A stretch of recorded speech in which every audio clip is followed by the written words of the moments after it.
దేశవ్యాప్తంగా సంక్షోభంలో ఉన్నటువంటి రైతాంగాన్ని ఆదుకునే దానికోసం కేంద్ర ప్రభుత్వం గతంలో ఇచ్చినటువంటి వాగ్దానాలు అమలు చేయాలని చెప్పి డిమాండ్ చేస్తూ ఏదైతే జాతీయోద్యమానికంటే ముందు నుంచి పోరాట ఫలితంగా వచ్చినటువంటి కార్మికుల యొక్క చట్టాలను కాలరాస్తూ లేబర్ కోడ్లు వచ్చే వాటిని రద్దు చేయాలని చెప్పి డిమాండ్ చేస్తూ ప్లాట్ఫామ్ ఆఫ్ ట్రేడ్ యూనియన్స్ సంయుక్త కిసాన్ మోర్చా పిలుపు మేరకు నవంబర్ 26న దేశవ్యాప్తంగా జిల్లా కేంద్రంలో పెద్ద ఎత్తున నిరసన కార్యక్రమాలు జరుగుతూ ఉన్నాయి.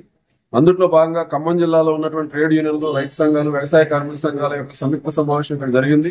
26న ఖమ్మం జిల్లా కేంద్రంలో కూడా పెద్ద ఎత్తున నిరసన వ్యక్తం చేయడానికి సిద్ధమవుతా ఉన్నాం.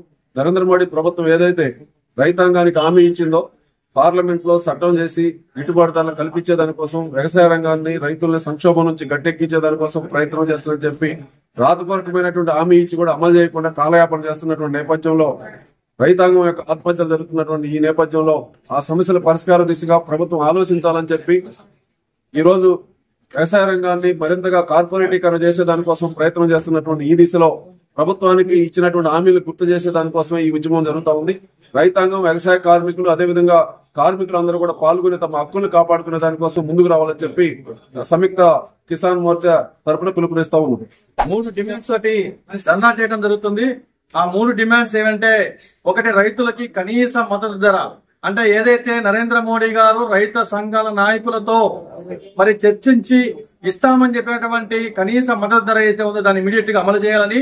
రెండోది 3 రైతు నల్ల చట్టాలను రద్దు చేయాలని, అదేవిధంగా కార్మికులకు వ్యతిరేకంగా తీసుకొచ్చేటువంటి 4 లేబర్ కోడ్లను రద్దు చేయాలనేటువంటి ఒక 3 ప్రధానమైన డిమాండ్స్ తోటి సంయుక్త కిసాన్ మోర్చా పిలుపు మేరకు ఈ నెల 26వ తేదీ నాడు జరిగేటువంటి కలెక్టర్ కార్యాలయం మీద జరిగేటువంటి ధర్నాకి సంబంధించి ఈ రోజు ఏఐటీసీ కార్యాలయంలో అఖిలపక్ష రైతు, వ్యవసాయ కార్మిక సంఘాల ఆధ్వర్యంలో ఈ రోజు మీటింగ్ పెట్టుకోవడం జరిగింది. ఈ రోజు ఏంటంటే నిర్ణయం తీసుకోవడం జరిగింది.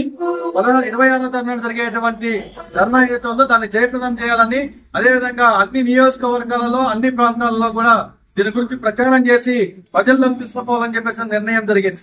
నరేంద్ర మోడీ గారు 3 నల్ల చట్టాలను తీసుకొచ్చి భారత రైతాంగాన్ని బానిసలుగా చేసేటువంటి ఒక దుర్మార్గమైనటువంటి ఆలోచన, కార్పొరేట్లకు వ్యవసాయ రంగాన్ని కట్టబెట్టాలని చెప్పి ఆలోచన చేశాడు. దాని మీద ఢిల్లీ రైతాంగం 13 నెలలకు పైగా పెద్ద ఎత్తున 750 మంది చనిపోయినప్పటికీ పట్టు వదలకోకుండా చలిలో, ఎండలో, వానలో ధర్నా చేశారు. అనివార్యంగా బలవంతమైనటువంటి బీజేపీ ప్రభుత్వం, మోడీ గారు దేశ ప్రజలందరూ కూడా క్షమాపణ చెప్పి రాతపూర్వకంగా ఎంఎస్పీ ఇస్తానని చెప్పి మాటిచ్చి రాతపూర్వకమైన హామీనిగా కూడా ఆయన అమలు చేయలేదు. దాని ఫలితంగానే ఆనాటి నుంచి ఈనాటి వరకు కూడా కొనసాగుతా ఉంది.